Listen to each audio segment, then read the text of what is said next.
할렐루야, 반갑습니다. 하원기도에 오신 것을 환영합니다. 제가 중학교 때 교회 마당에서 친구들과 축구를 하다 교회 유리창을 깨트린 적이 있습니다. 그것도 대형 유리창을 깨트렸습니다. 앞이 캄캄하더라고요. 그때 목사님이 오셔서 꾸중하기보다는 걱정하지 말라고 괜찮다고 하시면서 겁먹은 우리를 다독여 주셨습니다. 주일날 교회에 가보니 깨진 유리창이 깔끔히 새 것으로 바뀌어 있었습니다. 그때 목사님에 대한 좋은 기억이 지금도 머리에 남아 있습니다.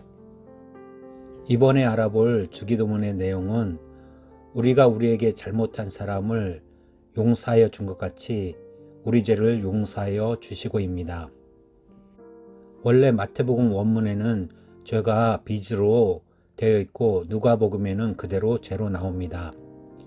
이 기도의 주된 내용은 우리 죄를 용서하여 주시고이고 여기에 조건문처럼 우리가 우리에게 잘못한 사람을 용서하여 준 것 같이라는 말씀이 있습니다. 이 두 구절의 세 가지 주제는 죄, 고백, 용서입니다. 오늘 이 시대의 위기는 죄에 대한 의식이 매우 희박해졌다는 것입니다. 교회에서도 죄라는 말을 점점 기피해 갑니다. 회개라는 용어도 점점 사라지고 있습니다. 사회에서 죄와 회개라는 말을 하면 상대방의 자존심을 손상시키는 것으로 간주합니다. 이 시대 사람들은 죄책감을 매우 싫어하고 거부합니다. 그래서 가급적이면 희생양을 만들어내고 싶어 합니다. 그래야 죄책감에서 벗어날 수 있기 때문입니다. 우리 그리스도인들은 이런 현상에 깊이 관여하지 말아야 합니다.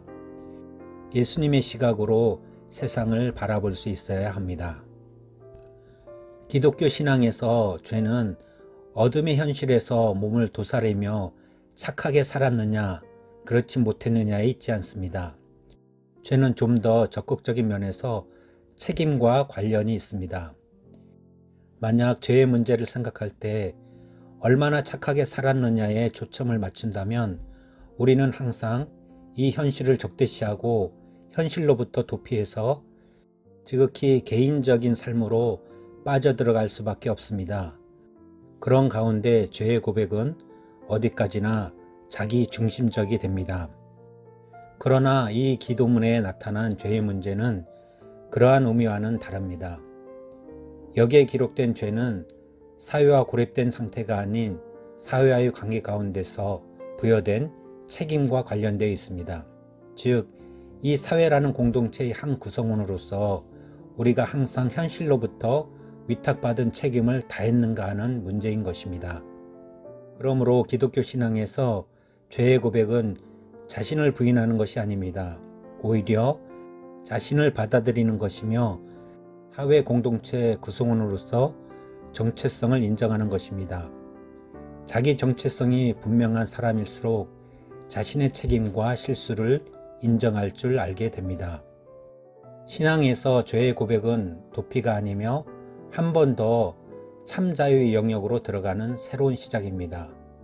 종에게는 책임감도 없고 그것과 결부된 죄책감도 없습니다. 오직 자유하는 주인에게 책임이 있으며 그것과 관련된 죄책감이 가능한 것입니다. 그리스도인은 신앙적으로 성숙하면 성숙할수록 더욱더 자기 정체성이 분명해지면서 자유인으로서 책임감을 갖게 됩니다. 그리하여 자기 시대에서 애통하는 자로 눈물을 흘리게 됩니다. 예레미야 선지자는 그 시대의 예언자로서 분명한 자기 인식을 가진 사람이었습니다. 그는 그 시대의 어느 누구보다도 흠이 없이 살아간 사람이었습니다. 그럼에도 불구하고 그 시대적 상황에서 자기 백성들 때문에 눈물이 마를 날이 없었습니다. 우리가 하나님께 빚을 지고 있다는 것은 우리는 모두 죄인이라는 뜻입니다. 죄는 하나님께서 매우 심각하게 다루시는 문제입니다. 예수님의 십자가는 죄의 심각성과 함께 그에게 대한 용서를 보여줍니다. 하나님께 죄 용서란 어떤 부분적인 행위가 아니라 하나님의 마음 그 자체입니다. 하나님이 하신 구속 역사의 핵심이 죄 용서입니다. 그러므로 주기도문의 이 기도는 우리의 현재와 미래, 영원한 운명 안에 있는 깊은 요구로부터 나오는 기도입니다. 하나님의 용서는 하나님과 나와의 관계로만 끝나는 것이 아닙니다. 이 용서는 우리들의 삶의 관계에서 구체적으로 행동으로 나타나야 합니다. 사회적 반응을 필요로 하는 것입니다.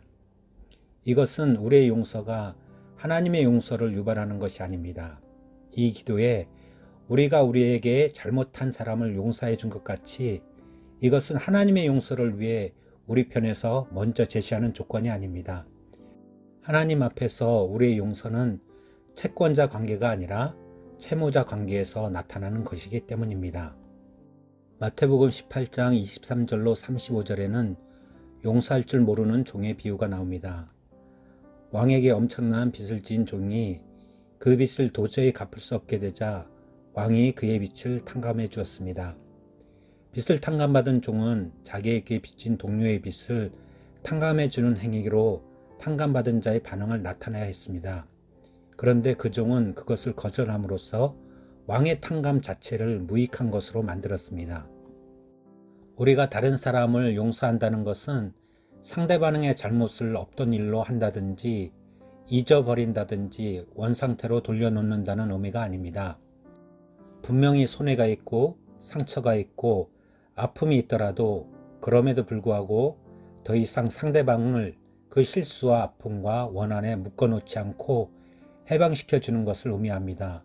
그리고 우리 자신도 그것으로부터 자유케 되는 것을 의미합니다. 우리는 우리의 상한 감정과 아픔과 선입견에 상대방을 묶어놓습니다. 또한 우리 자신 역시 다른 사람에게 묶여 있습니다. 그리고 마음의 담을 쌓아 놓습니다. 이것은 결국 하나님의 용서를 거절하는 행위입니다. 진정한 의미에서 하나님의 용서는 죄로부터 우리를 해방시키는 것입니다. 용서한 대상을 공동체의 일원으로 받아들이는 것입니다. 그러나 우리는 우리와 적대 관계에 있는 이웃을 소외시키고 따돌립니다. 용서는 그 소외의 벽을 허무는 작업입니다. 주기도문의 5번째 기도인 우리가 우리에게 잘못한 사람을 용서해 준 것 같이 우리 죄를 용서하여 주시고는 조건이 아닙니다.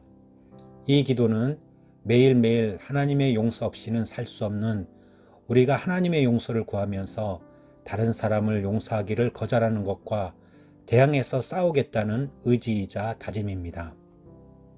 이 세상에서 그리스도인의 삶의 진실성을 나타내 볼 수 있는 행위는 우리에게 용서를 구하는 이웃에게 용서를 하는 것입니다. 하나님은 우리가 구하는 용서를 거절하지 않으셨습니다. 그렇게 용서받은 자인 우리가 이웃을 용서하는 것은 당연한 일일 것입니다. 기도하겠습니다. 우리의 죄를 사하시고 용서하신 하나님을 찬양합니다. 우리는 죄 많은 백성입니다. 먹을 것과 마실 것을 가지고 죄를 짓습니다. 그리고 남을 탓하기 좋아하는 사람들입니다. 주님, 용서하여 주옵소서. 남들에게 있는 들보를 보면서 자신에게 있는 티끌은 보지 못합니다. 이 죄 많은 인생을 긍휼한 마음으로 용서하여 주옵소서. 이웃을 향해 악한 감정을 가졌던 죄, 시기했던 죄, 질투했던 죄를 용서하여 주옵소서. 우리가 용서하지 않는 것 자체가 하나님의 용서를 받아들이지 않는 것임을 깨닫게 해주셨습니다. 이웃에게 너그러운 마음이 갈 수 있도록 인도하여 주옵소서. 하나님은 이웃을 사랑하라고 하셨습니다. 주신 말씀 따라 이웃 사랑을 실천하게 하옵소서. 그렇게 하여 아름다운 공동체를 만들어가게 하옵소서. 예수님의 이름으로 기도합니다. 아멘.